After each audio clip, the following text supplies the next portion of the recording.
নামাজি আব্দুল্লাহ বিন উবাইর মতো নামাজি তো বাংলাদেশে একজনও নাই। আল্লাহ নবীর পিছনে কন্টিনিউ যে 10 বছর জামাতে নামাজ পড়ছে, তো তার মতো নামাজ একজনও পাবেন আপনি? সেই ব্যক্তি যদি হিজবুত শয়তান হয়, আল্লাহ জমিনে আল্লাহ দ্বীনকে বিরোধিতা করার কারণে, তো তোমার মতো খতিব, তোমার মতো মুফতি, তোমার মতো বিশ্বাস, তোমার মতো নেতা, তোমার মতো ছাতা আল্লাহ দ্বীনকে বিপক্ষে থাকলেও তুমি হিজবুত শয়তান। তুমি হাফেজ মাওলানা ফিরোজ হামজা ঈশ্বর সহ আমন্ত্রিত ওলামা হাজার, আমন্ত্রিত অতিথিবৃন্দ, স্টেজে ভূমিষ্ঠ ওলামায়ে হক ব্যক্তিবর্গ, আমার সম্মুখে ভূমিষ্ঠ তাওহীদি জনতা খ্যাত পর্দার অভ্যন্তরে অন্তরে অবস্থানরত আমার স্নেহের শ্রদ্ধাভাজন মায়েরা, বিশেষ করে সারা বাংলার শ্রেষ্ঠ নিয়ামত ওলামা হাজরাত, হাফেজে কোরআন যুবক ভাইরা, সাংবাদিক বন্ধুরা, গোয়েন্দা বিভাগের ভাইরা, পুলিশ প্রশাসনিক ডিপার্টমেন্টের বিভিন্ন সেক্টরের ভাইরা, সকলকে আমার আন্তরিক সালাম জ্ঞাপন করছি। আসসালামু আলাইকুম ওয়া রাহমাতুল্লাহ। এখানে যে 1 লক্ষ মানুষ হতো, যতগুলো ফেরেশতা নাযিল করতেন, এখানে যে 10 জন মানুষ হয়, আল্লাহ ঠিক ফেরেশতার সংখ্যা অনুরূপই নাযিল করেন। এই ফেরেশতারা নাযিল হয়ে আমাদের জন্য দোয়া করে। 1 লক্ষ লোক হলে ভাগাভাগি হয়ে আমাদের ভাগ কম পড়তো, ঠিক কিনা? আর যখন লোক সংখ্যা কম, ওদের দোয়া বেশিরভাগ আমাদের পড়বে, কথা বলা যায় পার্সেন্টেজ হিসেবে আমরা বেশি পাবো ইনশাআল্লাহ। আল্লাহ আমাদেরকে কবুল করুন, আমিন। আমার ভাই সরাসরি কোরআন মাজিদের একটা নাই, কোন আউল ফাউল প্রপ নেই, সরাসরি কোরআন। أعوذ بالله من الشيطان الرجيم মাইক আওয়াজ দিচ্ছে না কেন?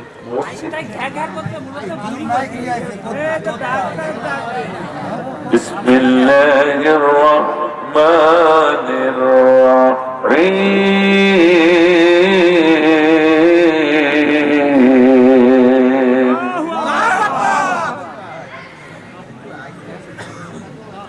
لقد كان لكم في رسول الله أسوة حسنة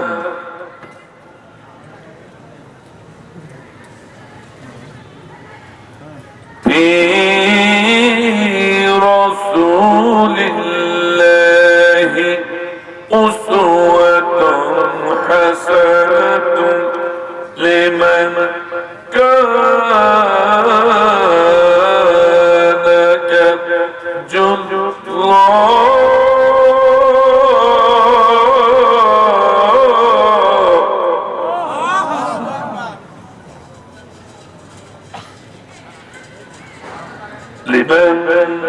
كان يرجو الله واليوم الآخر وذكر الله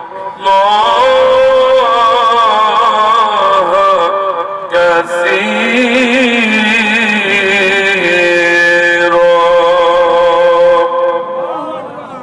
صدق الله العظيم সূরাতুল আহজাব 21 নম্বর আয়াতের তেলাওয়াত করেছি। 5টি পয়েন্টের পরে এই আয়াতটি আমি ইনশাআল্লাহ তাফসীর পেশ করব ইনশাআল্লাহ। প্রথম পয়েন্ট হচ্ছে সহি তেলাওয়াত চেষ্টা করছি, দ্বিতীয় পয়েন্ট হচ্ছে শাব্দিক বিশ্লেষণ করব, তৃতীয় পয়েন্ট হচ্ছে সরল অনুবাদ সেটা করব, পঞ্চম পয়েন্ট হচ্ছে ব্যাখ্যা ইনশাআল্লাহ। এই 5টি পয়েন্টের পরে এই আয়াতটি আমি তাফসীর করব ইনশাআল্লাহ। আমার বাজার আসলে এবার শাব্দিক বিশ্লেষণ। সূরাটার নাম হচ্ছে আহজাব। কি বললাম? আহজাব। একটু বলুন কি বলেছি? আচ্ছা, আহজাব বললে কি গুনাহ হবে?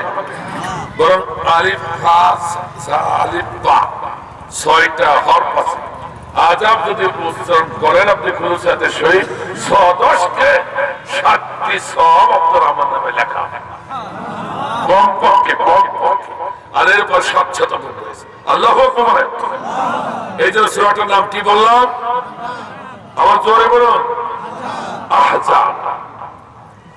হিজবুনের জমা সে আহজাব। হিজবুন এক বচন, আহজাব বহু বচন। হিজবুন আছে সিঙ্গুলার নাম্বার, আহজাব আছে প্লুরাল নাম্বার।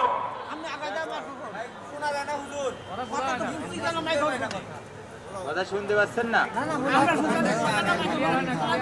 আলহামদুলিল্লাহ, একটু চেষ্টা করো ভাই, ছোট ভাই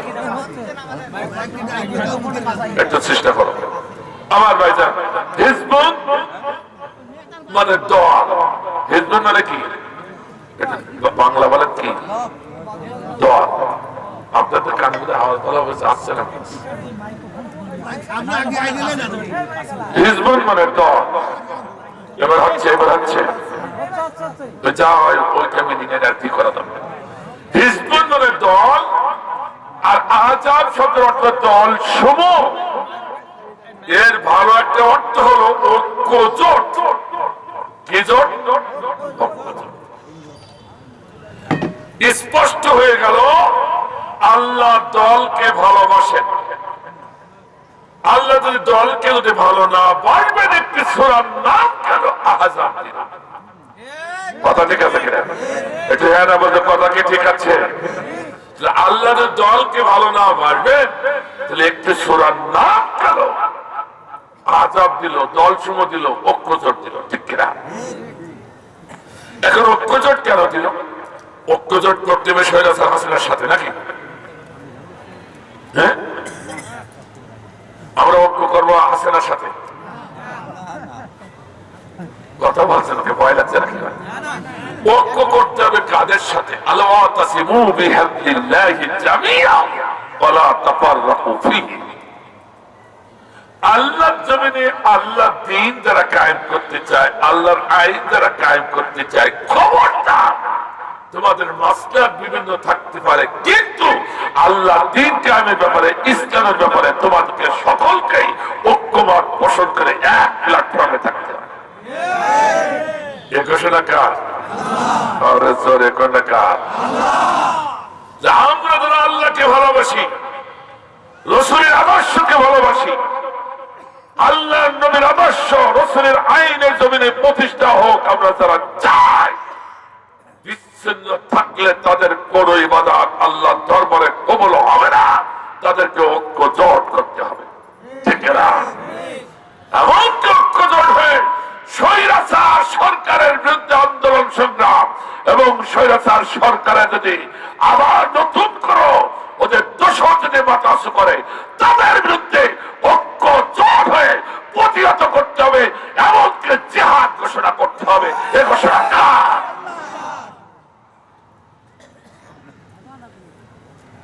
কথা কি বোঝাতে পারছি? আমি কিন্তু সরাসরি কোরআন থেকে বলছি। কিসের থেকে বলছি? আপনারা যদি কেউ মনে করেন হুজুর রাজনীতি করছে, তাহলে তো আমার তরফ করার কিছু নাই। সরাসরি কোরআন। ভাই আমার, তাহলে দল করতে হবে, ঠিক কিনা? এটা কার কথা? এখনো বিশ্বাস হলো না? আর একটুখানি করে দিয়ে দেখি কি হয়। আমার ভাইজান, আল্লাহ রাব্বুল আলামিন শুধু বলছেন না রে গোলাম, ভালো করে শোন, শুধু দল করা নয়, মহাগ্রন্থ আল কোরআনে আল্লাহ রাব্বুল আলামিন দুটি দলের কথা বলেছেন। কয়টা দল? তাহলে বলবো না, থাক। বলবো আল্লাহ বলিস না, কি করবো? জামাত ইসলামরা বলবে যে আমাদের নাম তো বললো না, বিএনপিরা বলবে না আমার নাম বলবো না, খিলাফত আন্দোলন বলবো আমার নাম বললো না, সর্বনা হুজুর বলবো আমার নাম তো বললো না। আমি কি বলবো? কোরআন যা বলেছে তো আমি তাই বলবো, ঠিক না? আল্লাহ দুটি দলের কথা বলেছে। কয়টা? আরো ধরে বলুন। আল্লাহ নিজেই বলেছেন, আমি আল্লাহ আমাকে ভালোবেসে আমার নবীর আদর্শ এই জমিনে প্রতিষ্ঠার জন্য, আমার কোরআনের আইন প্রতিষ্ঠার জন্য যারা আন্দোলন সংগ্রাম করে, স্বৈরাচারের বিরুদ্ধে যারা যুদ্ধ ঘোষণা করে, ওরা আর কেউ নয়, হিজবুল্লাহ। ওরা হলো আমি আল্লাহ, আমার দল। আল্লাহু আকবার জোরে বললেন না? আরো তো জোরে বলছো আল্লাহু আকবার, আরো জোরে বলো আল্লাহু আকবার। হিজবুল মানে দল, আল্লাহ মানে আল্লাহ, হিজবুল্লাহ মানে আল্লাহ দল। এই নেন কর করি দলিল, মনে করছে আমি বানাই বলছি। এই যে কর করি দলিল, সূরাতুল মাজাদিলা 12 নম্বর আয়াত শুরু। উলাইকা হিজবুল্লাহ, হিজবুল, উলাইকা হিজবুল্লাহ, আলা ইন্না হিজবাল্লাহ, হিজবাল্লাহি হুমুল মুফলিহুন।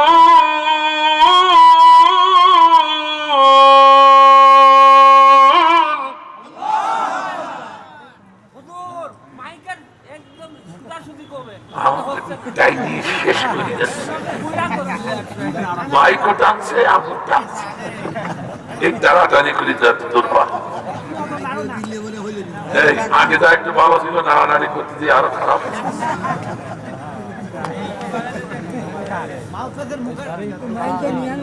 আমার ভাই দেন এখানে তাতে খাওয়া লাগবে, সে ঠিক আছে।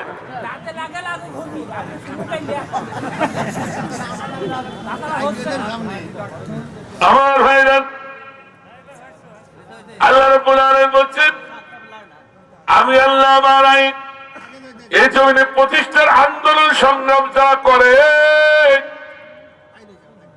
আমার নবীর আদর্শ প্রতিষ্ঠার জন্য যারা আন্দোলন সংগ্রাম করে, স্বৈরাচারের বিরুদ্ধে যারা জিহাদ ঘোষণা করে, ওরাই হলো আমি আল্লাহ, আমার দল। আল্লাহু আকবার বলেন। 2 নম্বর দল হলো হিজবুশ শাইতান। কি বললাম? আরো জোরে কর। একটা হলো হিজবুল্লাহ, আর একটা হলো হিজবুশ শাইতান। ঠিক কিনা? আমি কি বাংলাদেশের কোন দলের নাম বলেছি? তুমি কুরকুর করবা কেন? ঠিক কিনা? তুমি কেন কুরকুর করবা? আমি যদি কোরআন থেকে বলি, বাই হুক এন্ড ক্রুক, তুমি ব্যারিস্টার হও, জাজ হও, আর নেতা হও, আর সেতা হও, তোর মারাই লাগবে। ঠিক আছে? এ জোর দিলে আওয়াজ কমে যাচ্ছে নাকি? খুব জোর একটা মাল পাইছি।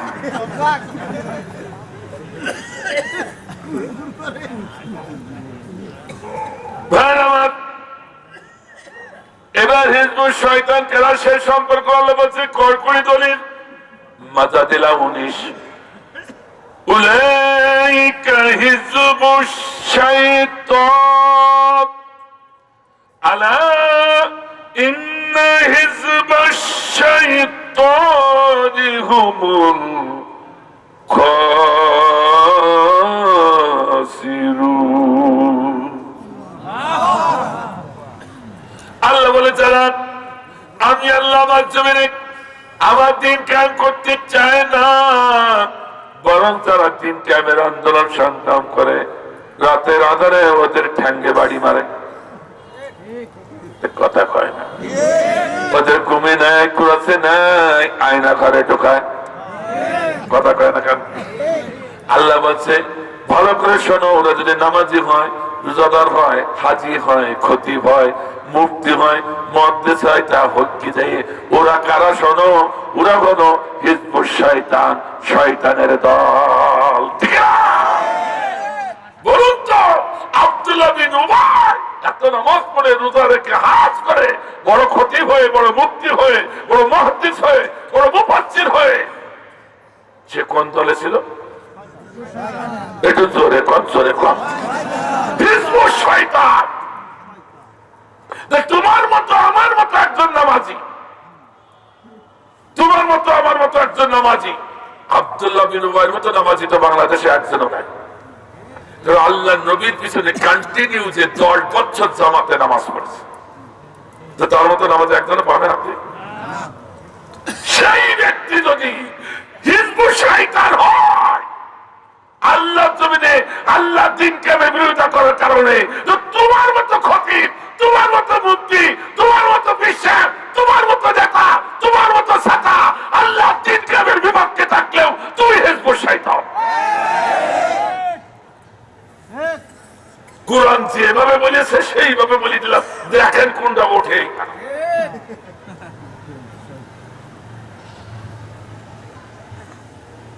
একটু রাগ করলেন। এই হিজবুত শয়তানের দলে যদি কেউ থাকে, ওর বলে কলিজা চলতেছে, কিন্তু ও প্রকাশ করতে পারে না, চলছে, চলা শুরু হয়ে গেছে। কোরআন যদি সত্য হয় তো ওর কলিজা আগুন লাগিয়ে গেছে, কিন্তু প্রকাশ করতে পারবে না। ও দেখেন কখন আস্তে আস্তে এটা খেয়াল দেখে ইল্লা জরুরত, শরীয়তে জরুরত যার আছে, পোশাক পায়খানাতে ঢুকতে পারে। আমার ভাইজান, বিস্তারিত বলা যাবে না, খুব সারসংক্ষেপ কথা বলবো, নবীর জীবনে চলে যাবো ইনশাআল্লাহ।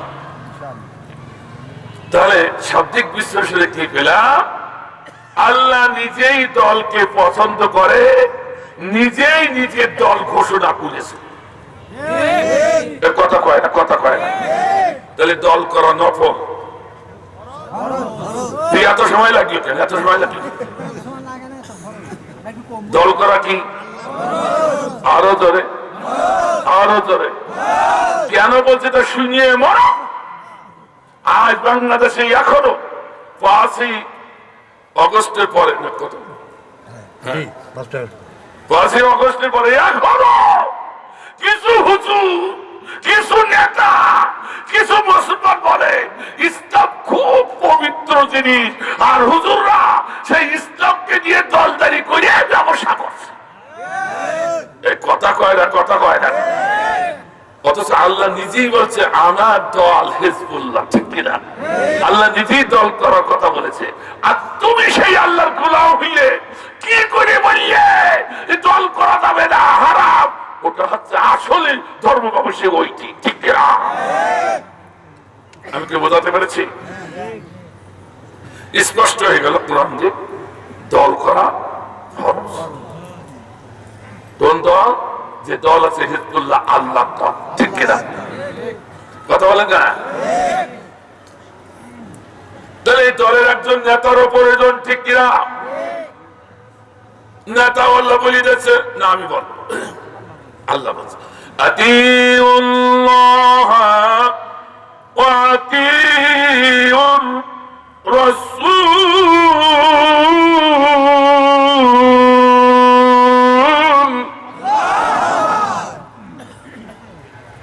আল্লাহ বলে আমার গোলাম, দল যদি করবি কার আন্ডারে? আমার নেতার আন্ডারে। আল্লাহর মনোনীত নেতা ছিল বিশ্ব নবী মুহাম্মদুর সাল্লাল্লাহু আলাইহি ওয়াসাল্লাম, ঠিক কিনা? আমার আল্লাহ বলছেন এই নবীর মডেলের নেতা কিয়ামত পর্যন্ত যারা হবে তাদের আন্ডারে তোমাদের দল করা লাগবে। কার ঘোষণা? কার ঘোষণা? তাহলে আমরা নেতাও পেলাম। আমাদের নেতা বিশ্ব নেতা মুহাম্মদ রাসূলুল্লাহ সাল্লাল্লাহু আলাইহি ওয়াসাল্লাম। আমাদের নেতার মতো কি আর কোন নেতা আছে? কথা বলেন কেন? আমার ভাইজান আসুন, তাহলে শাব্দিক বিশ্লেষণ আমরা পেলাম দল করা ফরজ। আর এই দল করার জন্য আল্লাহর আইনে, আল্লাহর জমিনে আল্লাহর আইন প্রতিষ্ঠার জন্য আমরা যারা আল্লাহর পক্ষে আছি সবাইকে ঐক্যমতে এসে স্বৈরাচারের বিরুদ্ধে আন্দোলন সংগ্রাম করতে হবে। এটা কার হুকুম? আল্লাহ কবুল করুন, আল্লাহুম্মা আমিন। এবার আসুন সরল অনুবাদ এবং বাস্তবমুখী অনুবাদ। লাকাদ কানা লাকুম ফি রাসূলিল্লাহি উসওয়াতুন হাসানাহ। উসওয়াতুন হাসানাহ মানে উত্তম চরিত্রের অধিকারী একমাত্র মুহাম্মদ রাসূলুল্লাহ সাল্লাল্লাহু আলাইহি ওয়াসাল্লাম, ঠিক কিনা? আল্লাহ বলছে একমাত্র অনুকরণীয়, অনুসরণীয় আদর্শ হলো তোমাদের নেতা বিশ্বনবী মুহাম্মদ রাসূলুল্লাহ এটা সরল নয়। তাকিদ দিয়ে বলেছেন এই আদর্শ ছাড়া তোমরা কোন জায়গায় কল্যাণ পাবে না। স্পষ্ট ঘোষণা। এবার আসুন এর বাস্তবমুখী অর্থ আমি শেখার চেষ্টা করবো ইনশাআল্লাহ। আমার ভাইজান, আল্লাহ বললেন হে আমার গোলাম, আমার নবীর জীবনে শোনো আর বলো। এ কথা আল্লাহ বলে নাই, আল্লাহ বোঝাইতে চাইছেন আমার নবীর জীবনে বলো এবং শোনো, তার থেকে তোমরা শিক্ষা নিয়ে বাড়িতে বেরো। আল্লাহু আকবার বলেন। আর বলেন আল্লাহু আকবার। আমার ভাইজান, দুঃখের বিষয় প্রতি বছর রবিউল মাস আসে, মসজিদে মসজিদে মিলাদুন নবী পালন হয়, ঈদুন নবী পালন হয়। আহা, মিলাদুন নবী ঈদুন নবী পালন করে চোখের পানি নাকের ফোঁটায় এক করে যায়, আর জিলাপি গুলো খাইয়ে বাড়িতে যাই শুয়ে থাকে। অথচ নবীর জীবনে একটি শিক্ষা আমরা গ্রহণ করি না। আর যিনি নবীর জীবনে আলোচনা করেন তিনি শিক্ষা আমাদের দেন না। কথা বলে না, শুধু নবীর জীবনে বলে যায় ভালো লাগে, ভাজার মতো মচমচ করছে খাচ্ছে, পরে যে পেট খারাপ করবে চিন্তা নেই, খেয়ে গেলাম ভালো লাগছে, কিন্তু এর ভিতরে যে করণীয় আছে, শিক্ষা আছে, আলেমরাও দেয় না, আমরাও শুনি না। কথা কয় না। আজকে নবীর জীবনে আমি বলতে এসেছি, নবীর জীবনে বলা লক্ষ্য উদ্দেশ্য নয়, নবীর জীবনে কি শিক্ষা আছে আজকে কান দিয়ে শুনে না। এতদিন শুনেছেন আল্লাহ নবীর জীবনে বহু শুনেছেন, জীবনে এই বয়সে বহু শুনেছেন, আজকে একটু শুনুন। আমার মাদেরকে বলছি, আপনারা মেহেরবানি করে একটু খেয়াল করুন। আমার ভাইজান, শুরু করি তাহলে নাকি ভাই? বাস্তবটা শুরু করি, ঠিক আছে ভাই আমার? আল্লাহ নবী বিশ্ব নবী মুহাম্মদ রাসূলুল্লাহ সাল্লাল্লাহু আলাইহি ওয়াসাল্লাম কেবলমাত্র ভূমিষ্ঠ হয়ে পৃথিবীতে আসলেন। যেদিন পৃথিবীতে আসলেন সেদিন শয়তান চতুর্দিকে তাকিয়ে দেখে পৃথিবীর আমূল পরিবর্তন, আমূল পরিবর্তন। ব্যাপারটা কি? শয়তান তো অবাক হয়ে গেছে, বলে যে গাছে ফল ফুল পাতা ছিল না, হঠাৎ করে দেখে সে গাছে ফল ফুল পাতায় ভরে গেছে। আল্লাহু আকবার। যে মায়ের স্তনে দুধ ছিল না, সে মায়ের স্তনে দুধে ভরে গেছে। যে বকরিগুলো স্তনে দুধ ছিল না, সে বকরিগুলো স্তন দিয়ে দুধ গুলি টপকে টপকে পড়ে আল্লাহর জমিনে সিক্ত হতে লাগলো। আল্লাহু আকবার বলেন। আকাশের দিকে তাকিয়ে দেখে চন্দ্র সূর্যের জ্যোতি বেড়ে গেছে, তারকা জ্যোতি বেড়ে গেছে, গাছে গাছে ফুলের সৌরভ গ্রাত, মৌম গ্রাত, গোটা পৃথিবী যেন একেবারে ফুসে তুলেছে। আল্লাহু আকবার বলেন। তাকিয়ে দেখে পাখিগুলো গাছের শাকে বসে সুললিত কণ্ঠে গান ধরেছে। আগে যে সুর ছিল তার থেকে হাজার হাজার গুণ সুর দিয়ে পাখিগুলো গাছের ডালে সুর তুলেছে। আল্লাহু আকবার বলেন। শয়তান দেখছেন, ও দৌড়াচ্ছে পৃথিবীর এ মাথা থেকে, আমি সিরাত বিশ্বকোষ থেকে বলছি, পৃথিবীর এ মাথা থেকে এ মাথায় দৌড়াচ্ছে। যেই দেখে সে রোমান রাজ্যের হাজার বছরের অগ্নিশিখা ধপ করে নিভে গেছে। এতদিন নিবি নাই, হাজার হাজার বছর অগ্নিশিখা জ্বলছে, এতদিন নিবি নাই, আজকে যে এই শয়তান থেকে ধপ করে নিভে গেছে। পারস্যের বড় বড় অট্টালিকা ভেঙে চুরে ও অহংকারের অট্টালিকা গুলো ধানমন্ডির মতো ভেঙে ছুড়ে মাটির সঙ্গে মিশে গেছে। ধানমন্ডি গেছে না? 32 নম্বর ধানমন্ডির নাম শুনেন? একেবারে মাটির সঙ্গে মিশে গেছে। একটা কলা গাছ ছিল তাও ঘুরে ফেলেছে। কি অবস্থা! নারকেল গাছ ছিল তাও, ওই যে জানে যে, আমি মনে করছি জানে না, যে জানে যে আল্লাহ কবর করলে আমি জানতেও হবে, ঠিক কিনা? শয়তান দেখছে ব্যাপার কি, রোমান সাম্রাজ্য মাটির সঙ্গে মিশে গেছে। আল্লাহ বলেন, ও দৌড়াচ্ছে, এ মাথা নিশ্চয় পৃথিবীতে কোন আমল পরিবার। হঠাৎ করে দেখে এক ব্যাগ, কি বললাম না না, গুইসাপ এক গুইসাপ লাভ মেরে মেরে এক সৃষ্টির কাছে যাই বসতেছে আর কি জন্য খুশখুশানি কথা বলে। শয়তান তো এ দেখেই অমনি নেমে গেছে, নেমে কান খাড়া করে শুনছে। এই জন্য শয়তানের আর এক নাম হচ্ছে কানি পাতা শয়তান। কানি পাতে কথা কয় না। এই শয়তানগুলো দুই প্রকার, মানব রূপী আর এক জিন রূপী, ঠিক না? আমার দেশে মানব রূপীও শয়তান আছে, কথা কয় না। আমার মাদেরকে বলবো, মা যখন ছেলে আর বৌমা যখন ঘরে থাকবে, ঘরের কোনায় দিয়ে কানি পেত না। অনেক শাশুড়ি আছে, এই এলাকার শাশুড়ি গুলো খুব ভালো। আর বৌমাকে বলবো, ও বৌমা, শ্বশুর আর শাশুড়ি যে ঘরে শুয়ে আছে সেই ঘরের কোনায় দিয়ে কানি পেত, কথা কয় না। কানি পেতে তারপর যখন ছেলে বাড়ি আসে ছেলের সাথে লাগাই দেয়, তোমার বাবা এই করেছে, তোমার মা এই করেছে। তারপর ঝড় উঠে এবার সংসারে একর কথা কয় না, কথা বলে না। এটা এরা হলো কানি পাতা শয়তান, কথা না। বৌমারা নামাজ পড়ে কি করবা? কানি কথা হলে সব ধ্বংস হয়ে যাবে, ঠিক না? শাশুড়ি আব্বা, আপনি নামাজ পড়ে কি করবেন? আপনার যদি অভ্যাসে কানি কথা থাকে, আপনার সব আমল ধ্বংস। কারণ আপনি কানি কথা শয়তান, কথা কয় না কেন? তবে আপনাদের এলাকায় মধ্যে এরকম বউ শাশুড়ি নেই, নেই না? খুব ভালো, আলহামদুলিল্লাহ, দোয়া করুন। আমার মুরব্বী বলছে যে আছে, মুরব্বী জানে না। তাহলে তো কেউ ওয়াজ করা লাগবে, কারি কথা কেউ কেউ ওয়াজ করা সব আল্লাহ।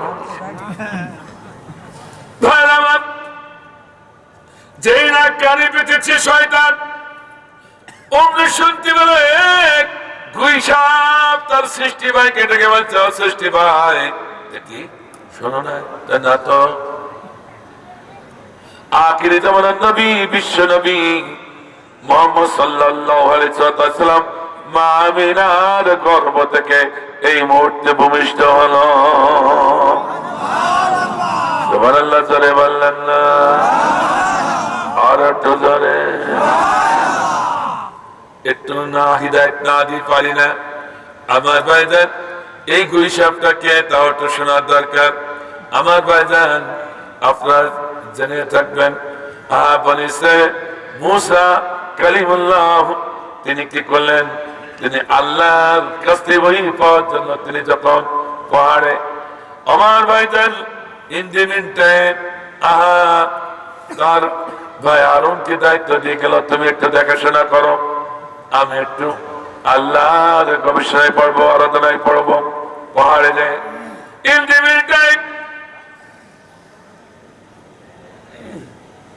আমার ভাইজান মুসা আলাইহিস সালামের এক বড় ভক্ত, তিনি তাওরাত কিতাব দিয়ে পড়তেছেন। পড়তে পড়তে হঠাৎ করে তাকায় দেখে যে মুসার নাম যদি 2 বার থাকে, মুহাম্মদ সাল্লাল্লাহু আলাইহি সাল্লামের নাম 3 বার। সুবহানাল্লাহ বলেন।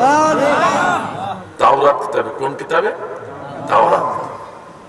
কিন্তু তো ভক্ত, তার নবী মুসার ভক্ত, ওরা হয়ে গেল, এটা তো আমার নবীর পরে নাজিল করেছে আমার আল্লাহ, এই কিতাবে আমার নবীর নাম বেশি থাকবে, মুহাম্মদ আবার কে? মুসার নাম যদি 1 জায়গায় পাই, মুহাম্মদের নাম 2 জায়গায়। সুবহানাল্লাহ বলেন। আর সুবহানাল্লাহ। সেই নবীর উম্মত আমরা, ঠিক কিনা ধরে বলুন? ও তখন সহ্য হলো না, আমার নবীর নামে কিতাবে বেশি থাকবে, কেন মুহাম্মদের নাম বেশি থাকবে? ও কে আবার? ও সঙ্গে সঙ্গে তাওরাত কিতাব থেকে আল্লাহর নবী, আমাদের নবী মুহাম্মদ সাল্লাল্লাহু আলাইহি ওয়াসাল্লামের নামটা মুছে ফেলার জন্য, ছিঁড়ে দেওয়ার জন্য প্রস্তুত হয়ে গেল। ছিঁড়বার জন্য যেই না প্রস্তুত হয়েছে, আল্লাহ রাব্বুল আলামিন সঙ্গে সঙ্গে অভিশাপ দিয়ে তাকে একেবারে গুইসাপে পরিণত করে দিল। আল্লাহু আকবার। আপনি কি বুঝতে পেরেছেন? শুধু সে তো বুঝে পারে নাই, তাওরাত কিতাব থেকে আল্লাহ নবীর নামটা মুছে দেওয়ার জন্য কেবল হাত উঁচু করেছে, আর অমনি আল্লাহ তারে গুইসাবে পরিণত করেছে, ঠিক কিনা? আর আমরা সেই নবীর উম্মত হয়ে আল্লাহর নবীর আদর্শ যারা প্রতিষ্ঠা করতে চায় তাদেরকে ঠ্যাঙ্গায় রাতের আধারে তাদেরকে আয়না করে নিয়ে যায়। আপনাদের কোন সাবধান দরকার? কথা কয় না, শাস্তি পাচ্ছে তারা, ঠিক কিনা? শুরু হয়ে গেছে কায়দা মতো।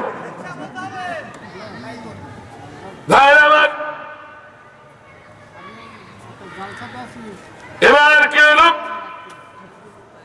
সঙ্গে সঙ্গে এ কথাটা শুনে বসলো আমার ভাইজান। আমি বলতেছিলাম দুই সাহেব যখন ওই বসে গেছে তখন হঠাৎ করে অন্য সাহাবীরা ঢুকছে, আসি দেখে তাওরাত কিতাবের পরে এক দুই সাহেব বসে আছে। এই কে আছে? লাঠি নিয়ে আয়, আমাদের কিতাব তো শেষ করে দিল সাপে। আমরা যদি কোরআনের পরে এরকম কোনো নির্যাতন শুরু হয় আমরা কি বসে থাকবো? কথা কয় না কেন? সব লাঠি সোটা নিয়ে এসে বসে আছে। ওর আজকে মেরেই ফেলবে, কিন্তু ও তো বুঝতে পারছে আমি তো মানুষ, কিন্তু অভিশপ্ত এই হয়ে গেছি, কি হইলো তা কি জানে। ও তো সব বুঝতে পারছে, কিন্তু এ তো যেভাবে সব লাঠি সোটা নিয়ে এসেছে, এরা যদি এক একটা করে বাড়ি মারে তাই তো মরা সারা, কিন্তু আবার বাঁচতেই হবে। ও তখন চিন্তা করলো সাপ যখন হা করে লাভ দেয় মানুষও তো লাভ দেয়।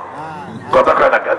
যত বড় বীর পুরুষ হোক না কেন, যারা সাপের লেজ দেরি ঘুরায়, দেখবেন লেজ দেরি ঘুরায় এত সাহসী, অথচ দুইজন একসাথে যাচ্ছে রাতের আধারে, হঠাৎ করে যদি বলে সাপ, তো ও দেবে লাভ আর আপনি তো দেবে। কথা কয় না কেন? সাপে আমার একটা জিনিস, তো ও বললো আমি ওইভাবে বাঁচতে তো হবে। যখন চতুর্দিক থেকে এসে লাঠি নিয়ে মারার জন্য প্রস্তুত, তখন ঘুষা বড় ফেলা তুলে হা করে গেছে লাভ, ওরা ফাঁপিয়ে গেছে, ফাঁক দিল। ও যখন দৌড়াচ্ছে আর এরা তো বলছে ধর ধর ধর। এমন করতে করতে মুসা কালিমুল্লাহ যে গুহায় সিজদায় পড়ে আছে, ঘুষা সেই গুহার ভিতরে যে হাজির হয়ে গেল। আল্লাহ নবী গুইসাবের চোখের দিকে নজর করে বুঝতে পারলেন এত গুইসাব না, আমার সাহাবী আকিল। আল্লাহু আকবার বলেন, হে আকিল তোমার এই অবস্থা কেন? সঙ্গে সঙ্গে গুইসাব তার বসে বললে হুজুর এই করতে গিয়েছিলাম। বড় কি তুমি বড় ক্ষতিগ্রস্ত হয়ে গেছ। বিশ্বনবী মুহাম্মদ রাসূলুল্লাহ সাল্লাল্লাহু আলাইহি সাল্লামকে সৃষ্টি না করলে আল্লাহ আমাদেরকেও সৃষ্টি করতেন না, আর সেই নবীর নামটা মুছতে গিয়েছো, তুমি তো আল্লাহর অভিশপ্ত জাতিতে পরিণত হয়েছ। আল্লাহু আকবার বলেন। তখন আকিল বুঝতে বুঝে বলল হুজুর আমি তো বুঝতে পারি না বুঝে আমি এই কাজটা করেছি, এখন আল্লাহর কাছে ক্ষমা চাওয়ার মতো কোনো ভাষা আমার নাই। আপনি মেহেরবানি করে, আমি আকিল আপনার সব থেকে ভক্ত সাহাবী, মেহেরবানি করে আমার তরফ থেকে আপনি আল্লাহর কাছে একটু ক্ষমা চাইয়ে দেন। আল্লাহু আকবার। সঙ্গে সঙ্গে মুসা আলাইহিস সালাম আল্লাহ তো বলে সিজদায় পড়ে গেল, চোখের পানি ছেড়ে দিয়ে। আল্লাহ বলে মুসা রে ওঠো। আমি উঠবো না। আল্লাহ বলছে মুসা আমি জানি তুই যা বাইনা ধরিস তা না পর্যন্ত ছাড়িস না। বলেন আর আল্লাহু আকবার। এই জন্য মুসা নবীকে শিশু নবী বলে। শিশুরা যেমন বাইনা ধরলে বাবাকেও ছাড়ে না, মাকেও ছাড়ে না। কথা লাগা কেন? ঠিক মুসা আলাইহিস সালাম এরকম বাইনা, তুই যা বাইনা ধরেছিস ও আমার দেওয়াই লাগবে। আল্লাহু আকবার।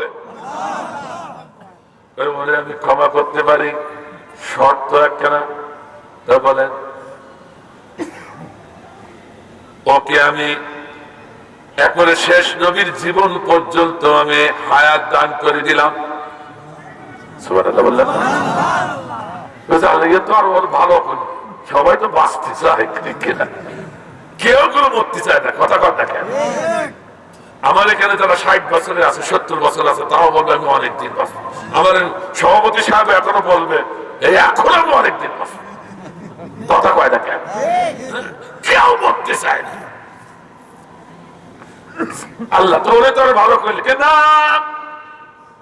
আমি কেন শেষ নবীর জীবনে পর্যন্ত তোর হাত দান করলাম? শোনো, এই জন্য করলাম, আমার নবী যখন ভূমিষ্ঠ হবে, এই ভূমিষ্ঠ খবরটা যদি এই গুইসাব তোমার আখি মানুষের কানে কানে, সৃষ্টির কানে কানে শোনাতে যদি পারে, আমার নবীর আগমনের বার্তা শোনানোর কারণে, এই তাবলীগের কারণে আমি আল্লাহ তার জীবনের গুনাহ খাতা মাফ করে জান্নাতি করব। আল্লাহু আকবার, আর আল্লাহু আকবার। সেদিন সেই জন্য সেই গুইসাব এবার প্রচার করছে নবী এসেছে। আল্লাহু আকবার। আল্লাহর নবী তাবলীগ করলে, নবীর প্রচার করলে আমার আল্লাহ এত সন্তুষ্ট, ঠিক কিনা? বলে ঠিক কিনা? আর সেই নবীর নাম আমরা নিতে চাই না। কি মুসলমান আমরা? আকাশেরি তারাগুলি ঝিলিমিলি ঝিলিমিলি চলছে, ডালে ডালে ফুলগুলি সরবে দুলছে, রাসূল এসেছে, হাবিব এসেছে, রাসূল এসেছে, হাবিব এসেছে। আল্লাহু আকবার বলেন।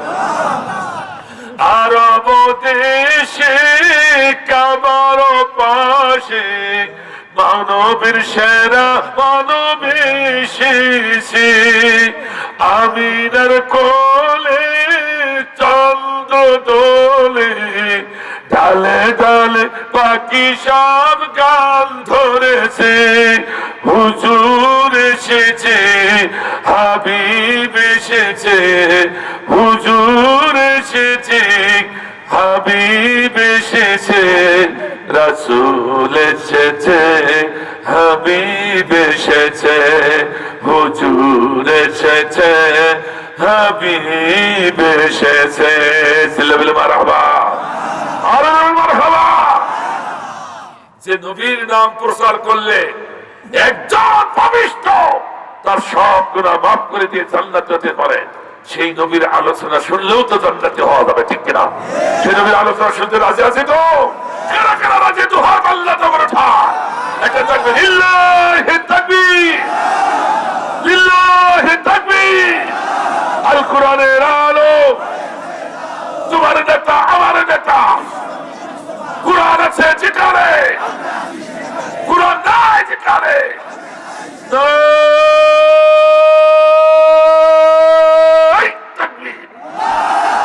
হাত একটু উঁচু করো, একটু উঁচু করো। আচ্ছা, অনেকে হাত উঁচু করেছে, কষ্ট হচ্ছে, একটু হাতটা নাড়ান তো দেখি। আল্লাহ ফুটন্ত গোলাপ ফুলের মতো আল্লাহ কবুল করো, আমিন। 5 মিনিটের জন্য ভাই আল্লাহ বলছে আগে মাল দাও, তারপর জান দিবা। এটা যদি নবীর কথা, আল্লাহর কথা হয়, তাহলে কোরআনের কথা ভেবে যার হাত 5 মিনিটের জন্য একটু পকেটে ঢোকায়, পকেটে যা আছে সব বের করে দেন। আমার মা বোনেরা, আমার মা বোনের চাদর যাচ্ছে, একটু দেন, সহযোগিতা করেন। কোরআনে মাহফিল আপনারা যে সহযোগিতা না করবেন কে করবে? আমার মা বোনেরা অনুরোধ করে বলছি, খুব দ্রুত 5টা মিনিট, 5টা মিনিট এত লস হবে না। খুব দ্রুত মেহেরবানি করে আপনাদের প্যান্ডেলে টাকাগুলো একটু উঠাই দেন, একটু বেশি বেশি করে দেন।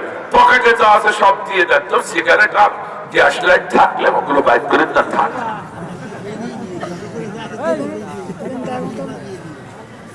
একটু বেশি বেশি করে দেন আমার মা বলে, আপনারা একটু মেহেরবানি করে একটু জিকির দিলাম, হাজার লাইলাম, লাইলাহা ইল্লাল্লাহ, জোরে লাইলাহা। আল্লাহ তুমি দয়াময়, করুণা ঘেরা। আল্লাহ তুমি মেশিনে তো নেই, তো বেরোবে কি? আল্লাহ তুমি দয়াময়, করুণা ঘেরা, তব দয়াতে ওঠে চন্দ্র সূরজ আসমান থেকে নামে বাড়ি তারা আল্লাহ তুমি দয়াময় করুণা ঘেরা লা ইলাহা লা ইলাহা লা ইলাহা লা ইলাহা ইল্লাল্লাহ মুহাম্মাদুর রাসূলুল্লাহ সাল্লাল্লাহু আলাইহি ওয়াসাল্লাম। আমার ভাইজান, যারা দেননি দিতে থাকেন, যারা দিয়েছেন শুনতে থাকেন। এই সেই ঘুইসাম খেলা যেত শয়তানের কাছে যখন শুনলো, ভালো করে শুনুন, যে আল্লাহ নবী পৃথিবীতে ভূমিষ্ঠ হয়েছে, নবী বলছে আল্লাহ আল্লাহ দরবারে, ও আল্লাহ তা কি হয়েছে? তো তোমার নবীকে পাঠালে পৃথিবীতে, তো তুমি আমার একটু কেন জানালে না? এই শয়তান, তোরে আমি কেন জানাবো? আমি আমার নবীকে পৃথিবীতে পাঠাবো, তুই তো আমার নবীর বন্ধু না, আমার নবীর শত্রু, তোরে কেন জানাবো? ঠিক কিনা? তাহলে বোঝা গেল মুমিনদের সাথে কথা বলবে, মুমিনের শত্রু যারা, তাদের সাথে কোনদিন গোপন কথা বলা যাবে? আলহামদুলিল্লাহ, সভাপতি সাহেব 500 টাকা দান করেছেন, আল্লাহ তাকে কবুল করুন, আমিন। আমার ভাইরা একটু শুনুন, তখন বললো তোরে দাঁড়াবো কেন? সেই দিন শয়তান হাউ হাউ করে কি দিচ্ছিল, আল্লাহ তুমি একটু আমারে জানালে না, ঠিক আছে, আমাকে যখন জানালে না তো আমি ছাড়বো না, আমি তোমার নবীর কানে আমার মন্ত্র ঢুকাবো। শয়তান উদ্দেশ্যে ছুটি ছিল আব্দুল্লাহর বাড়ির দিকে, বাড়ি থেকে যেতে এটাকে চতুর্পাশে ঢুকতে পারে না। আল্লাহর রহমতের ফেরেশতা একের পর এক উঠতে উঠতে অনেক দূরে, আল্লাহ বলে কোন জায়গায় বেরোতে পারছে, ঢুকতে পারলো না। তখন শয়তানের তো জ্ঞানী, ও বুদ্ধিজীবী, ইসলাম বিরোধী বুদ্ধিজীবী, ও জানা আছে ওই জায়গাটা ফাঁকা আছে, ওই ফাঁকা দিয়ে আমি ঢুকবো। সঙ্গে সঙ্গে শয়তান ফেরেশতাদের চোখ খেয়াল করে অনেক উপরে উঠে গেল। উপরে উঠে বললে আমি চট করে এখান থেকে ঢুকে পড়বো, সরাসরি মুহাম্মদের কাছে পৌঁছে আমার মন্ত্র কানে ঢুকাবো। বুঝতে পারছেন না? এখনো শয়তান বলে চট করে ঢুকে যাবো, ঠিক কিনা? আমার ভাইজান, এ তো মানব রূপী শয়তান, ওটা জিন শয়তান, বলে তুমি চট করে ঢুক, আমার ফেরেশতারাও দেখতে পাবে না, কেউ দেখতে পাবে না, আমি আমার মন্ত্র দিয়ে আমি। সে চট করে ঢুকার জন্য সেই ফাঁকা জায়গায় উঠেছে। যেই না ঢুকতে যাচ্ছে, আপনারা দেখেন রাতের আধারে সমুদ্রের কিনারে দাঁড়ালে অসংখ্য তারকারাজি দৌড়ে দৌড়ে যেন সমুদ্রের পক্ষে পড়ছে। আসলে ওই তারকাগুলো পাথর হয়ে নিক্ষেপ করে কার দিকে? শয়তান।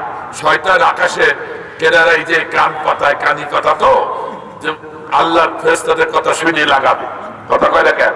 সেই জন্য শুনতে যাতে না পায়, তখন ওই তারকাগুলো পাথর হয়ে শয়তানের দিকে ছুটে আসে। আল্লাহ বলে সেদিন আল্লাহ ফাঁকা জায়গা দিয়ে যেই ঢুকতে গেছে, চট করে ঢুকে আমার বন্ধুর কানে মন্ত্র দিবে। আল্লাহ বললা আমি কি বসে থাকবো নাকি?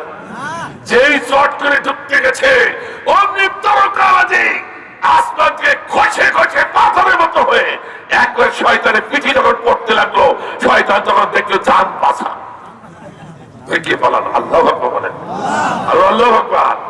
আমার দেশের বৈষম্য বিরোধী ছাত্র আন্দোলনের কর্মীরা ওরা বলছে বুবু চট করে ঢুকবা, ফাঁকা জায়গায় ঢোকো, আমরা বসে আছি, ঠিক কিনা? এই ছাত্র আন্দোলনের কর্মীরা একটা পাথর, তারকার মতো একটা পাথর, যেই তুমি ঢুকবে তোমার পৃথিবীর পিঠটা টুকরা করে ছেড়ে দিবে, ঠিক না? ভাইরা আমার, আমি বলতেছিলাম এই মন্ত্র সে আর দিতে পারে নাই। কাজেই এই মানবরূপী শয়তানের মন্ত্র পারে যারা গেছে, এই মন্ত্র দিয়ে আর দিতে পারবে না বাংলার জমিনে, কোনো লাভ হার হবে না, স্পষ্ট। এবার আসুন, এই নবী নবী মুহাম্মদ রাসূলুল্লাহ সাল্লাল্লাহু আলাইহি ওয়াসাল্লাম হাঁটে হাঁটে পা পা করে ফাতেমাতুল জোহরার বাড়ির কাছে আসেন। প্রথম সালাম দিলেন, কোনো উত্তর নাই। দ্বিতীয়বার সালাম দিলেন, উত্তর নাই। তৃতীয়বার যখন সালাম দিলেন, কিন্তু স্বরে একটা আওয়াজ আসলো, আব্বাজান আমি আসতে পারি না, মেহেরবানি করে আপনি ভিতরে ঢুকে পড়ো। সঙ্গে সঙ্গে আল্লাহ নবী ঢুকে পড়লেন। একবার দরজার কাছে এসে কক্ষে ফাতেমাতুল জোহরা সেই কক্ষের সম্মুখে দাঁড়িয়ে বলেন, ও মা, আমি তো তোমার বাবা বলছি, আমি তো আখির জামানার নবী বিশ্ব নবী মুহাম্মদ সাল্লাল্লাহু আলাইহি ওয়াসাল্লাম বলছি, আমি তো মানুষের নেতা, মুসলমানদের নেতা মুহাম্মদ সাল্লাল্লাহু আলাইহি ওয়াসাল্লাম বলছি। ও মা, আমি যতদিন যুদ্ধের ময়দান থেকে প্রবাস থেকে ফিরে একবার বাড়ির কাছে মা বলে ডাক দিয়েছি, তুমি ছেলের মতো দৌড়ে যেয়ে আমার সম্মুখে উপস্থিত হয়ে গেছো। সেই বাবা, সেই নবী, সেই নেতা তো ডাকি, মা তুমি কেন জবাব দাও না রে মা? কি অপরাধ আমি করেছি রে মা? কি ভুল আমার, তুমি কি একটু বলে দিবে না? আমার ভাইজান এইভাবে যখন চিৎকার দিয়ে আল্লাহ নবী যখন কাঁদে, যখন কক্ষের ভিতর থেকে আওয়াজ আসছে, আব্বাজান এমন কথা দ্বিতীয়বার বলেন, আমি সইতে পারছি না। আপনি আসা তো দূরের কথা, বাড়ির সম্মুখে যখন দাঁড়িয়েছিল আমি জানি, সালাম দিয়েছি শুনেছি। আব্বাজান প্রথম সালাম দিয়ে ডাক যখন দিলেন, আমার মনে হলো আমার এই কক্ষের যতগুলো পাথর, সব পাথরগুলো আমি ছিন্ন করে আমার কলিজার বাবার সম্মুখে আমি নিজেকে উপস্থাপন করব, আমার বাবাকে বাবা বলে আমি ডাকবো। কিন্তু আব্বাজান পারিনি, কারণ আমার পরনে তেমন কোন কাপড় নাই যে কাপড়টা লজ্জা স্থান আবৃত করে আমার সম্মুখে আপনার সম্মুখে উপস্থাপন করবো।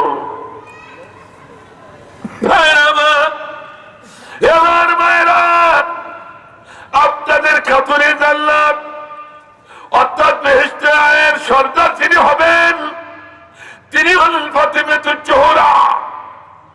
ও মা, কোন অজুহাত তো আপনি পর্দা ছেড়েছেন? কোন অজুহাত দিয়ে নামাজ ছেড়েছেন? কোন অজুহাত খেলা করে স্বামী খেদমত করেন না? ফাতেমাতুল জোহরার জীবনে একবারে দেখে যা।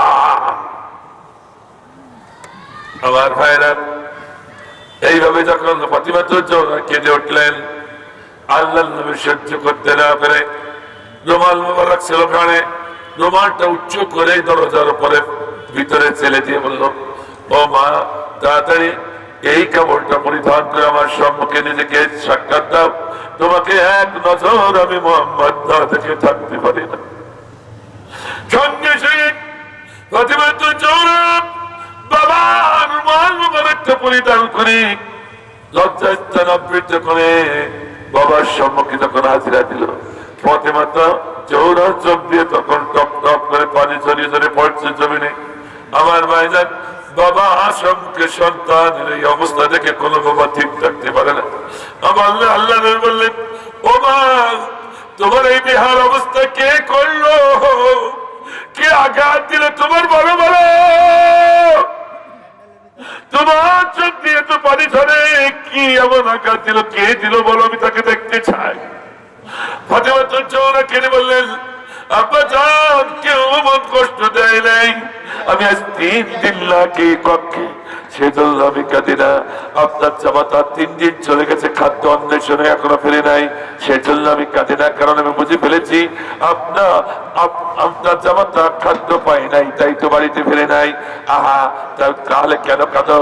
আপনার হাসান হুসাইন, আপনার দরিদ্র আমার কলিজার টুকরো সন্তান আজকে সারাটা দিন ক্ষুধার্ত অবস্থায় বারবার আমার কাছে সে আপিল করেছে, ও মা, তুমি তো আমাদের নানার একমাত্র কন্যা, খুব কলিজার টুকরা কন্যা, এখন আহা তুমি একটু খাবারের ব্যবস্থা করো, তুমি তো শেরে খোদা আলী করম নওয়াজু আমাদের পিতার স্ত্রী, একটু খাবারের ব্যবস্থা করো, তুমি তো খাতুনে জান্নাত, বেশ বেহেশতে মহিলাদের সর্দার হবে। ও মা, তুমি একটু খাবারের ব্যবস্থা করো। তুমি তো হাসান হোসেনের মা, একটু খাবারের ব্যবস্থা কি করা যায় না মা? আমরা তো ক্ষুধা যন্ত্রণা সহ্য করতে পারছি না। আব্বাজান, এইভাবে ছেলে দুটো যখন কেঁদে কেঁদে আমার কাছে বারবার খাবার চাচ্ছিল, আমি মা সহ্য করতে না পারে আবেগের বশীভূত হয়ে বলে ফেলেছি, যা বাবা ঘুমাও, ঘুম থেকে উঠলেই তোর বাবাই খাবার নিয়ে আসছে, খাবার প্রস্তুত করে রাখবো, খেয়ে নিবি। আমার কথা বিশ্বাস করে আমার সন্তান দুটো ঘুমানো এক্ষুনি জেগে যাবে, আমার কাছে খাবার চাইবে। আব্বাজান, বাড়িতে খাবার নাই, আপনার জামাতা ফিরে নাই, আমি আমার সন্তানদেরকে খাবার দিতে পারবো না, সন্তানের কাছে মিথ্যাবাদী হয়ে যাব। তাই তো আমি ফাতেমা চোখের পানি ছেড়ে ছেড়ে কাঁদি। আল্লাহু আকবার। আমরা তো কোনো মিথ্যা কথা বলতে পারলেই পাচ্ছি, আর মোবাইল হয়েছে এমন এক জিনিস, শুধু মিথ্যা কথা, কথা কয় না কেন, কথা বলে না কেন? যদি বাড়ি শুয়ে আছে খাটায় কোথায়, তা আমি এখন ঢাকায়, এত মিথ্যা কথা বলা সহজ ভাই আমার। অসুবিধা হচ্ছে আল্লাহর নবী ফাতিমা তো চৌরার এই অবস্থা দেখি সহ্য করতে পারলেন না, বললেন মা একটুখানি দাঁড়াও, আল্লাহ দুনিয়ায় কোনো খাবার খুঁজে পাওয়া যায় কিনা দেখে আসি। আল্লাহু আকবার। নবী সঙ্গে সঙ্গে দৌড়ালেন জমিনে জঙ্গলে, আল্লাহু আকবার বললেন, আল্লাহু আকবার। আমার ভাইজান, নবী যখন দৌড়াচ্ছেন এখানে এই পর্যন্ত স্টপ করে দিই, একটা শিক্ষা অন্তর দিই, এখানে দুটো শিক্ষা, একটা শিক্ষা। নবীর এতটুকু জীবনে কি শিক্ষা আছে? আমার আল্লাহ বলেছে আমার নবীর জীবনে শুনো না, নবীর জীবনে শুনে তার থেকে শিক্ষা নাও। কথা কার? কথা কার? আজকে নবীর জীবনে শুনে লাভ নেই, যদি শিক্ষা নিতে পারে তাহলে লাভ। শিক্ষাটা বলবো, বলে দেব কি শিক্ষা জীবনে? আমার ভাইজান, নবী আমার খাবার অন্বেষণে ছুটে চললো জমিনে, আর আমার দেশের কিছু কিছু মুসলমান বলে, আইসো ভাই একটু সময় লাগাও, সময় দাও। কথা বুঝতে পারেন? এখনো বুঝতে পারেন? আমি কলেজ থেকে বেরিয়েছি, লম্বা করে একটা লাইন যাচ্ছে, আলেমরাও আছে, সাধারণ মানুষ আছে, আল্লাহ এতে কোনো প্রকার সন্দেহ নাই। হঠাৎ করে একজন দাড়িওয়ালা ভাইয়া চালিয়ে যাচ্ছে রাস্তা দিয়ে, তো সালাম দিলেন, বাবাজি দাঁড়াও দাঁড়াও দাঁড়াও, দাঁড়িয়ে গেলেন। আমি পাশে আছি, আমি তো দাঁড়িয়ে শুনছি যে কি বলা বলি হয়, না শুনলে বলবো কি? তো বলছে, বাবাজি একটু আমাদের সাথে সময় দিলে হয় না? তখন ভ্যানওয়ালা ভাই বলছে, চাচা বলছে, হুজুর আমার তো খুব ভালো লাগে, মন চায় মাসের পর মাস আপনাদের সাথে থাকি, মসজিদে মসজিদে থাকি, নামাজ কালাম করি, শিখি, খুব ভালো, কিন্তু যেতে পারি না, কারণ বাড়ির তো তেমন কোনো খাবার নাই, 8 জন সদস্য আমি সহ, এর একমাত্র উপার্জন করি আমি, আমি যেদিন উপার্জন করতে পারি না সেদিন উনুনে হাড়ি ওঠে না, খাওয়াও হয় না। বাবা এ কথা বলো না, আস্তাগফিরুল্লাহ আস্তাগফিরুল্লাহ আস্তাগফিরুল্লাহ। বাবা এ কথা বলতে নেই, কেন? আল্লাহ খাওয়া, আল্লাহর পথে বেরোলে আল্লাহ খাওয়া। তুমি আসো মসজিদে মসজিদে থাকলে কে খাওয়াবে? আল্লাহ। আপনি কি বিশ্বাস করেন? ভালো করে বলছেন, নবীর জীবন থেকে শিক্ষা নিতে হবে। বলুন তো দেখি, মসজিদের কোনায় হুজ্জা করার কোনায় বসে বসে আল্লাহ আল্লাহ করলে, জিকির করলে যে আল্লাহ খাওয়াবে, এটা আমার রাসূল জানতেন না? এই কথা কয় দেখেন, রাসূল বলে জানতেন, রাসূল মসজিদ ছেড়ে দিয়ে জমিনে শুনে গেল গান উপার্জন করার জন্য। এই কথা কয় দেখেন, কথাকে বুঝতে পেরেছেন? আল্লাহ বলছে আমার নবীর জীবন থেকে শিক্ষা নাও। তো তুমি যদি নবীর জীবন থেকে শিক্ষা নিয়ে থাকো, তো তুমি কিভাবে বললে মসজিদে মসজিদে থাকলে আল্লাহ খাবে না? নবীর জীবনের শিক্ষা হলো খেতে হলে পরিবারের সংসারের সদস্য মানুষকে খাবার দিতে হলে জমিনে উপার্জন করতে হবে, ঠিক না? ঠিক না? তাছাড়া আল্লাহর ঘোষণা فإذا قضيت الصلاة فانتشروا في الأرض وابتغوا من فضل الله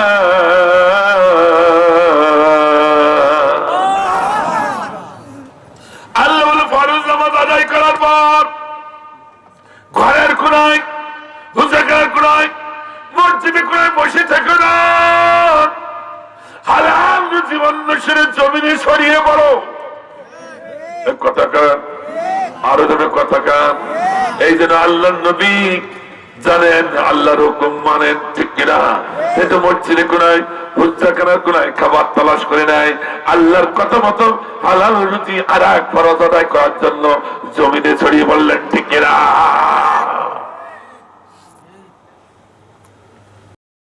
জীবনী শিক্ষা, কথা কি বুঝতে পেরেছেন? অনেক ভাইরা এটা রাগ করতে পারে, রাগ করেন না ভাই। এক হাজী সাহেব রংপুরে, আমার মুরব্বীর মতো হাজী সাহেব হজ করেছেন, আলহামদুলিল্লাহ। তারা হাজী, আপনার কথা বলছেন, রংপুরের হাজীর কথা। হাজী সাহেব ঠেলে উঠেছে সভাপতি, তার একটা পাওয়ার তো আছে, ঠিক কিনা? যেমন আজকে সভাপতি, ইনার কিন্তু পাওয়ার আছে, আমার স্টাফ করেও দিতে পারে, কথা কয় না কেন? হ্যাঁ, এখন গায়ে শক্তি না থাকলেও পাওয়ারে শক্তি আছে, কথা কয় না কেন? পাওয়ারে শক্তি আছে আমার ভাইজান। তো হাজী সাহেব ঠেলে, হুজুর আমার সব কথা বলেছি, এই কথাটা মানতে পারলাম। আমি বললাম নাউযুবিল্লাহ, না নাউযুবিল্লাহ মানতাম। কারণ আমার 5টি ছেলে 5 কান্ট্রিতে থাকে পৃথিবী, তারা উপার্জন করে আমার বাড়িতে পাঠায় যায়। আমার বাড়িতে সম্পদ আছে 5 সিঁড়ি, আমার 5 সিঁড়ি বসে বসে খাবে, তার সম্পদ ফুরাবে না। আমি এখন মসজিদে কোনায় বসে বসে জিকির করবো, তাসবিহ করবো, তা তোমার কি? একেবারে খারাপ কথা বলে। ওর তার জমিনে উপার্জন করার জন্য যাওয়া লাগছে না, বাড়িতে খাবার আছেই, ও যা বললো কথা কয় না কেন? কিন্তু ভাই জানা তো সহজ না। মুদ্রার 1 পিঠ দেখলে না, 1 পিঠ দেখবেন না, তা তো হবে না, ঠিক কিনা? 2 পিঠই দেখা লাগবে, কথা কয় না কেন? আলেম যারা আছেন, আলেম এটা ভাইরা আছে, অর্থ হলো আল্লাহ সন্তুষ্টি অর্জনের জন্য পৃথিবীতে ছড়িয়ে পড়ো। আল্লাহ বলেন, কার সন্তুষ্টি? আল্লাহ। এর অর্থ কি? অবতাগু ফাদলিল্লাহ, আল্লাহ সন্তুষ্টি অর্জনের জন্য পৃথিবীতে ছড়িয়ে পড়ো। এখানে জীবিকা অর্জনের জন্য পৃথিবীতে ছড়িয়ে পড়ো এই কথা লেখা নেই। মুফাসসির কেরামরা এই কথা লিখেছে। কেন লিখেছে? ফরজ ইবাদত নামাজের পরে সবথেকে আল্লাহ সন্তুষ্টি অর্জন হয় ফরজ উপার্জন করা, হালাল উপার্জন করা। আল্লাহ বলে, আল্লাহ বলে। এই জন্য মুফাসসির কেরামরা হালাল উপার্জনকে ধরে নিয়েছে, পৃথিবীতে ছড়িয়ে পড়ে হালাল উপার্জন করা। কিন্তু হালাল উপার্জন যখন আপনার আছে, তখন তো ওটা করা লাগছে না, এখন মসজিদে বসে থাকবেন, এই কথা বললেন হাজী সাহেব। কিন্তু আর একটা দিক রয়েছে, কি? এর আরেকটা ওয়াক্তাকুমিন ফাদলিল্লাহ, হালাল উপার্জন যখন হয়েছে, এরপরে আল্লাহর সবথেকে পছন্দের বড় ফরজ ইবাদত হলো আল্লাহর জমিনে আল্লাহর দ্বীন কায়েম করা। এই কথা কয় না, কথা কয় না। ভালো করে শুনুন, আমি যা বলে যাচ্ছি আমার ভাইরা। আল্লাহ বলছে ফরজ নামাজ আদায় করার পর ঘরের কোনায়, মসজিদে কোনায় বসে থাকতে পারবে না। কারণ যে জমিনে এখনো পর্যন্ত আল্লাহর আইন প্রতিষ্ঠিত হয় নাই, রাসূলের আদর্শ প্রতিষ্ঠিত হয় নাই, সেই জমিনে মসজিদে কোনায়, হুজুরের কোনায়, বাড়ির কোনায় বসে বসে জিকির করে সময় নষ্ট করার সময় নাই। আল্লাহর জমিনে আল্লাহর দ্বীন কায়েমের জন্য জমিনে ছড়িয়ে পড়তে হবে। ফান্তাশিরু ফিল আরদ ওয়াবতাগু মিন ফাদলিল্লাহ। আলেম ভাইরা একটা বাস্তব, এটা ব্যাখ্যা, এটা বাস্তব ব্যাখ্যা অবশ্যই শোনাবেন মানুষকে, আর গোপন করেন না কিসের ভয়। আলেম কথা কি বোঝাতে পেরেছি? এই একটা শিক্ষা দিলাম, তাই টের পাচ্ছেন না। এখন সামনে যান, চলেন না, এগোবো না ছেড়িয়ে দেবো, ভারতে এগোবো আমার ভাইরা। রাসূলের জীবনের একটা শিক্ষা কেবল দিলাম, এবার একটু চলি, দেখা যাক 3-4 কাম দেওয়া যায় কিনা। ধৈর্য আছে তো? আমার মারা তো সব চলে গেছে, আছে মারার অভিযানী আছে, মারার অভিযানী মারা লড়বে না। মারা লড়বে না, আলহামদুলিল্লাহ আলহামদুলিল্লাহ। আমার মারা শুনুন, আল্লাহ নবী ইয়াহুদের বাগানে হাজির, খেজুর বাগান। সিরাতে বিশ্বকোষ থেকে বলছি, আমার ভাইজান যেই দেখে বাগান মালিক খেজুর গাছে গোড়ায় পানি দেয়, অমনি আল্লাহ নবী বললেন, ও বাগান মালিক, আমি যদি একটু পানি উঠে খেজুর গাছে গোড়ায় দিতাম, কোন চাচা কি আপনি আমারে দিবেন? সঙ্গে সে বাগান মালিক যুবকের দিকে তাকে বলে, যুবক নাদোষ যুবক তো, আল্লাহ নবীর চেহারা তো মনে হয় তিরমিজি শরীফে হাদিসে এসেছে, একবার সাদা দুধে লাল আলতা ফেলে দিলে যেমন রং হয়, আল্লাহ নবীর রংটা ছিল এমন টকটকে রং। আল্লাহ বলেন, আল্লাহ এসে বর্ণনা করার সময় নাই। এই জন্য ইহুদি একটু তাকালো, এরকম নাদোষ নিদোষ কোন বড় লোকের ছেলে একে কাজ করতে পারবে? দেখুন আমার দেশে বড় লোক ছেলেরা কাজ করতে পারে না, কথা কয় না কেন? চেহারা থেকে এইভাবে তাকাচ্ছে, এইভাবে তাকাই, এই যুবক মানে একেবারে সে ব্যঙ্গর মতো, এই যুবক তুই কি পারবি এই কুয়া থেকে পানি তুলে গাছের গোড়ায় জল থেকে? হ্যাঁ পারবো। যা যুবক অনুমতি দিলাম। মালিক চাচা কি দিবেন? এক এক বালতি পানি উঠে খেজুর গাছে গোড়ায় সিঞ্চন করলেন, দুটি করে খুরমা তোর চাঁদা দিব। আল্লাহ নবী রাজি হয়ে গেলেন। এবার পানি তুললেন 2 বালতি। কয় বালতি? 2 বালতি পানি, 4টি খুরমা পাওনা হয়ে গেছে। এবার বাগান মালিক রেগে বলেন, বাগান মালিক আমি বড় ক্ষুধার্ত পিপাসার্ত, 4টে খুরমাকে একটু অগ্রিম দেওয়া যায়, আমার পাওনা হয়ে গেছে কি? আমি একটু পানি পান করে বেশি বেশি করে পানি উঠাতাম। আমার ভাইজান আল্লাহ নবী চিন্তাম আমি দুর্বল হয়ে গেছি, একটু খেজুর খেয়ে নিয়ে একটু বেশি বেশি করে পানি উঠায় তাড়াতাড়ি খুরমা নিয়ে হাসান হোসেনকে খাওয়াবো, আমার ফাতেমাকে মুক্ত করবো। আল্লাহ আকবার বলেন, আরো আল্লাহ আকবার। নবী চিন্তা ভাবনা এরকম, আল্লাহ আসমানে বসে রাজনীতি করে তার মতো, ঠিক না? কিন্তু আল্লাহ রাব্বুল আলামিন নবী রাসূলের মাধ্যমে যত ঘটনা ঘটান সব গোটা বিশ্বের মানুষের শিক্ষার জন্য ঘটিয়ে থাকেন, ঠিক কিনা? অথচ এই ঘটনাগুলো কত শুনলাম, অথচ একদিনও শিক্ষা পেলাম না, আজকে শুনে মরে। আমার ভাইরা শেষ বালতিতে যেই টান দিল, বালতি রশি